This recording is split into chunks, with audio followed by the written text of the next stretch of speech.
So Kati, Alha, and like Heikki, I'm from Game Research Lab from University of Tampere, Finland.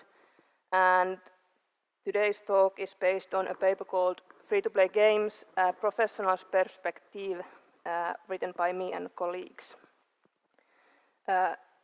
First, a few words about the project. It's a project called Free-to-Play, and it's behind this paper, of course. And it's a 2-year project, about half away now. And our main question is which factors lead to continued use and virtual goods purchases in free-to-play games. And then a bunch of other questions, and this paper is among that other bunch. So that is us, and most people have also contributed to this paper. So among the other bunch, there is this one area that interests me in free-to-play, and that is the attitudes and maybe ethics about free-to-play. Because when we talk about free-to-play games and when we see headlines, they are usually like this. So free-to-play games are ruining our beloved game industry. It is exploiting us, it is exploiting our brain, it is taking money from our children, and of course also at the same time making a shitload of money, like we can see. If it's true, it makes, one game can make 5 million a day. Of course, if we are taking money from children, like in the thousands, maybe in a few minutes, it's a bit questionable. And these are also news headlines and blog posts by game developers themselves. And if it's on this level, on those news titles, we can just think what it's like in the forums and in the comment sections of those news. And here is one forum post that I think makes a pretty good statement what it's like out there. It's almost poetic. And this is called I Hate F2P by a deleted user in Eurogamer. F2P is the most obnoxious, cruel, greedy, shameful, embarrassing and frankly disgusting way to monetize the beauty that is gaming. Gaming is about immersion. It's about forgetting your real life and real problems and going somewhere else, either by yourself or in MMOs with others. Taking someone out of that and telling them to spend $10 to buy more bullets or unlock the next level is betrayal. The player has gotten into your game and you tear him out of it into the real world, the very thing he has paid you to forget. I hate F2P. I hate it with all my heart, I really do. It betrays games. It spits all over their meaning and pisses over their soul. And I bet many of us think something about these lines also. So, but this paper is not about so much what the players say or what the media says, but it's about game professionals, because I think it's very interesting how game professionals that are doing these games, how do they see these games, how do they feel to be in this kind of industry that is so angrily looked at.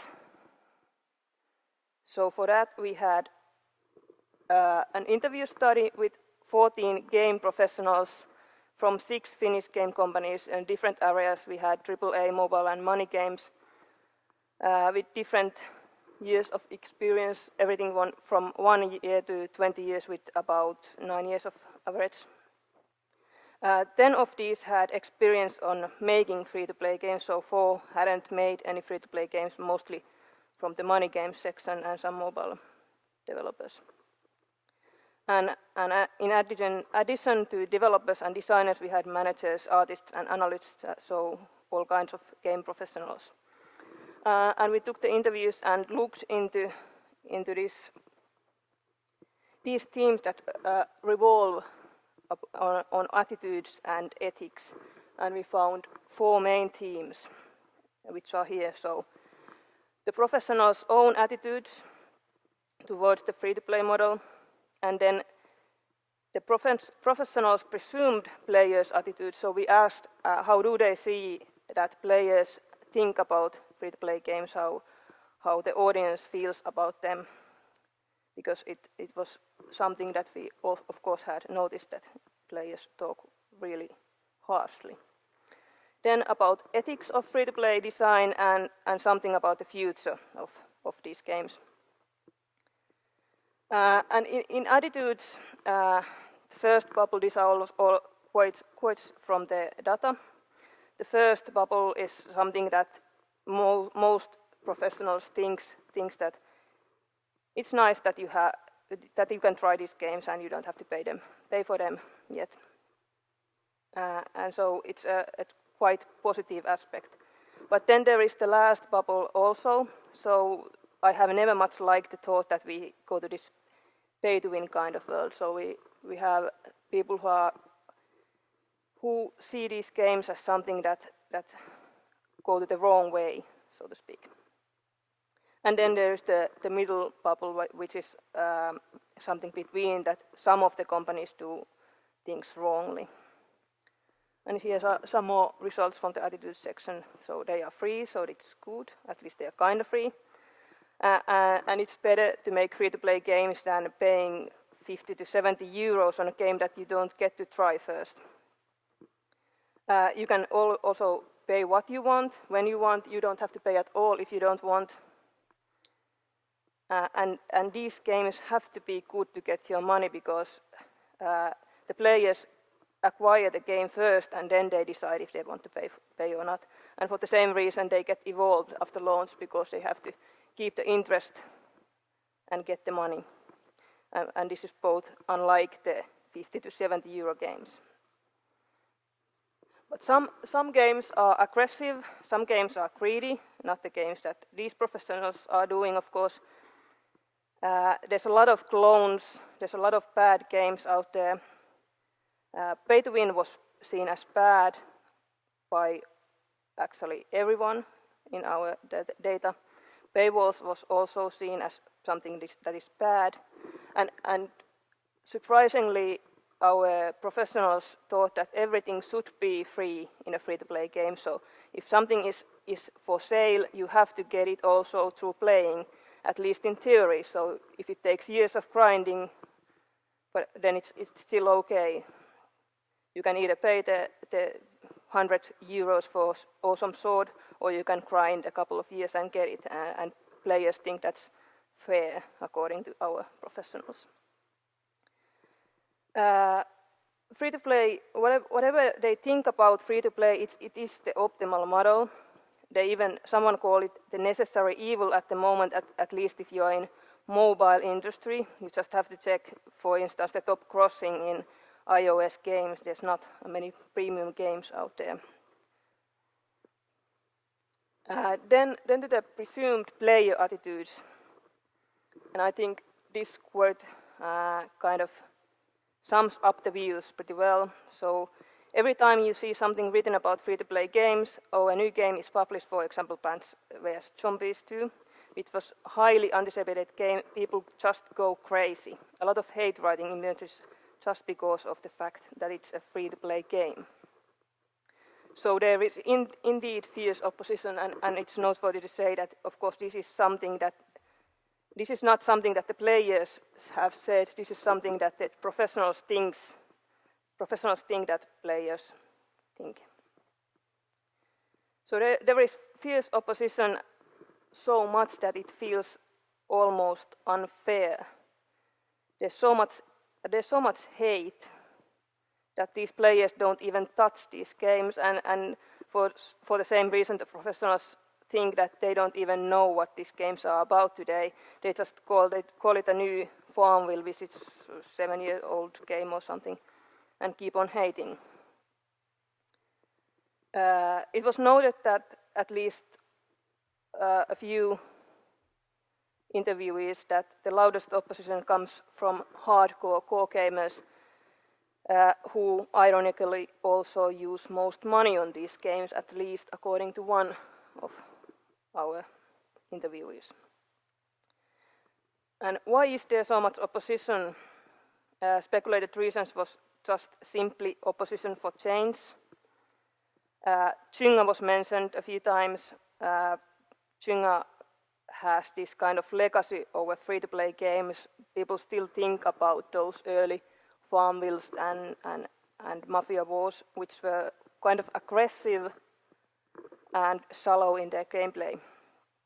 And still there are a lot of bad free-to-play games out there which influences. It was also speculated that this is just a loud minority that is complaining, and obviously there is a big audience out there playing these games and liking them a lot. Curiously, the same attitude is not towards hardcore free-to-play games, so people like World of Tanks, people like League of Legends and so on. And it was a hard, people couldn't, our professionals didn't know why this is. They are perhaps totally different games, nothing like the casual free-to-play games. Attitudes have changed a bit over time, and you can fight against it by making good games yourself and being nice, which means in this case being around on the forums, answering people's questions, taking care of your audience, taking care of your high spenders and so on. Or you can just wait, because we got new players who have played these games from the beginning and they are used to this model. Then the ethics part, which was interesting in a way that professionals didn't really see any ethical problems in free-to-play, even though it's a very talked issue in these games.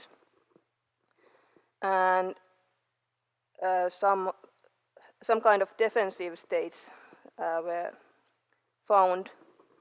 One is that every time there is this kind of gold rush phenomenon, like free-to-play games have made massive amounts of money, so people go there and let's make our easy money from that. So then it's usual that some go overboard and make unethical decisions maybe. And then there is the last bubble, which talks about high spenders, and it may feel unethical that someone uses tens of thousands of euros in one game, but you have to see it from that person's point of view. So maybe he or she is rich and sees this game as a hobby where he or she wants to spend the money. The problem is if it's an addiction and the player cannot help spending a lot of money, or it's done by accident, like in the case of children.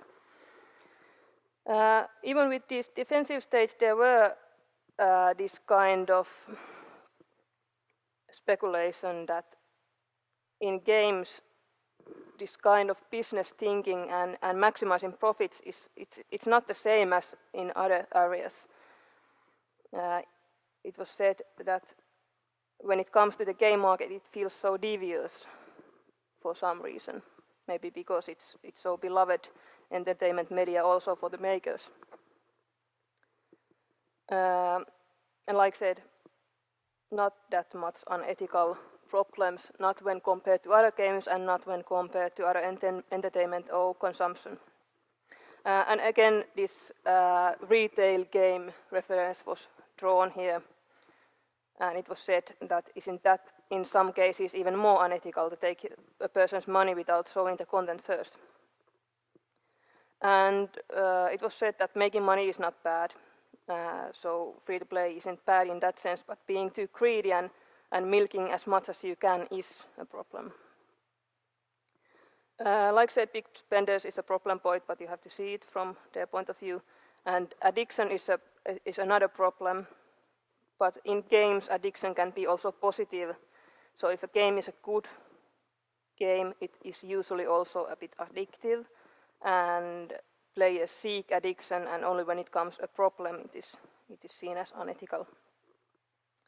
But that is also something that the game professionals don't have tools to go there and see who is in trouble and who is not. And kids was the biggest problem point and was brought up the most. So children spending their parents' money in the thousands, and we have seen the titles. In some cases, the responsibility was thrown to the parents to keep your password safe, to see what your children are doing.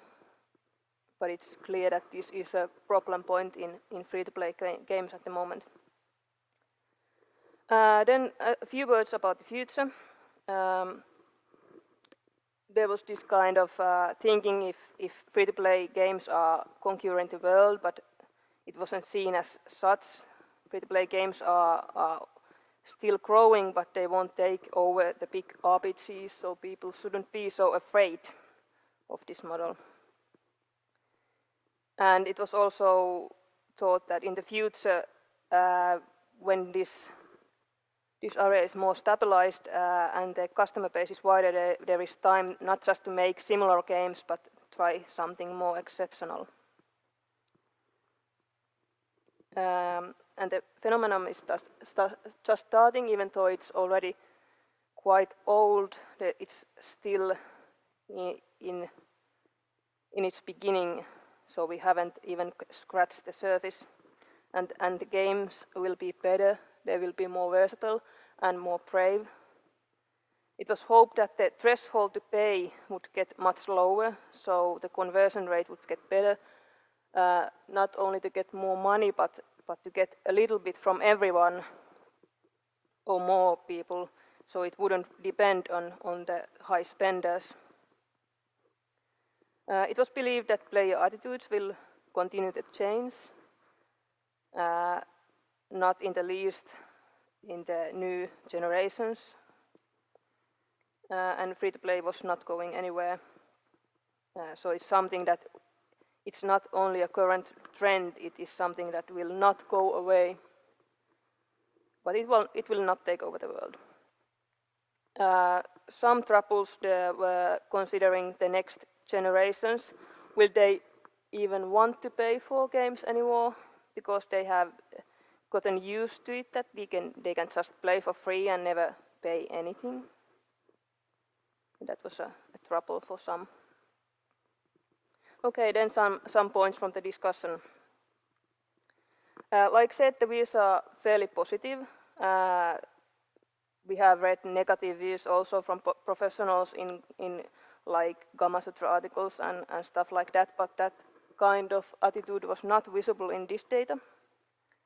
And especially the retail model was criticized at multiple points, and it felt like it's something, a tool for defensive attitude. So even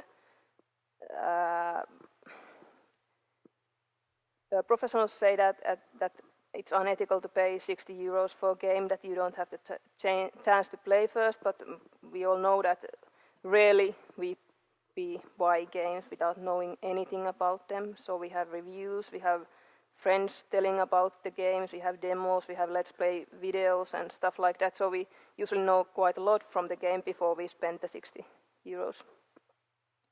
It was also stated that bad retail games are making money, whereas free-to-play games cannot do the same.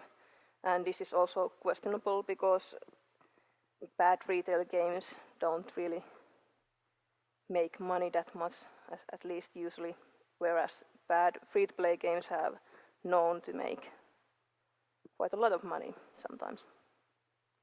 And these positive attitudes and defensive stances might be explainable by cognitive dissonance. So if you are in the industry, why would you be there if you saw this as something unpleasant or unethical? So changing your own attitude into more positive could relieve some psychological stress for you. In general, free-to-play games are in a difficult position because games are supposed to be fun. Well, not always, but anyway. free-to-play has to make its money during gameplay, so it's often about creating hindrances and decelerations that you can skip with money, or as they have been called as dark buttons in games. In our data, aggressive monetization and pay-to-win and paywalls, or curse words of free-to-play, was seen as false as bad free-to-play games, not as faults of the model itself. So these are something that should be avoided. Children and free-to-play is a clear problem, but whose responsibility is it? Is it the game developers or the platforms or the parents? At least recently, Apple has had to refund substantial amounts of money and even change the way the purchases are made, because it has been something that is happening so often. High spenders, or whales as they are called, is another much talked problem. But when is this a problem? It's difficult to know for the professional game developers when spending a lot of money is a problem for the player. And here, as a last point here, we can look at the gambling industry. So they have had similar issues, and at least in many countries, they have had to do things in a responsible way just because of the laws and stuff like that. So free-to-play industry might have a lot to learn from there. Many gambling games have, example, preset spending limits, so you can set your own limits. I don't know any free-to-play games that can do this, but it would be easy to implement. Player behavior detection, so if someone suddenly starts to use thousands of dollars or euros for one game, maybe there's something wrong. Maybe we should ask if the player is knowing about the upcoming big bill. And information providing tools, so that even though these games are free to play, there are voluntary costs, and the players should be aware of these, and they should also be aware what they can get with the money.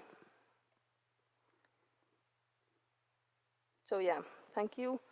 So if you want to ask about the paper, you can contact me, and about the free-to-play project, our project manager Janne, and here's our page.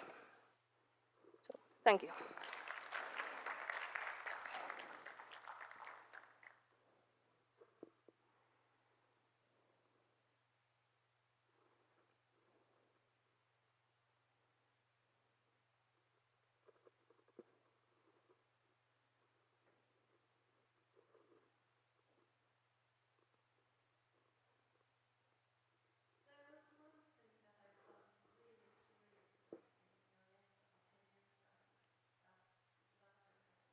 And that was when they said that we wish that more people would be willing to pay for free-to-play. Yes.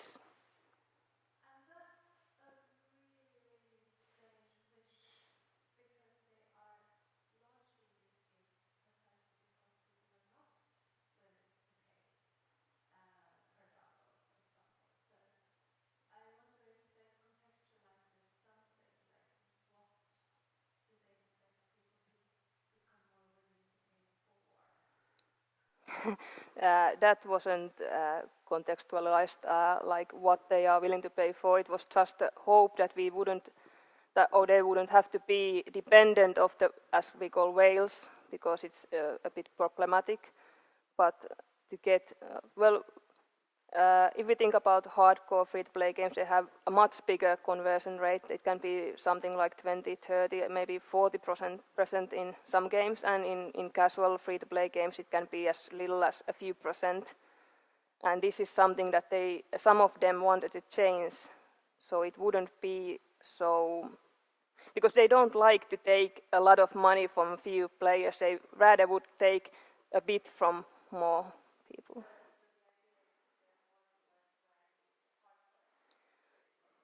Yeah, I cannot say what they thought in this, but maybe.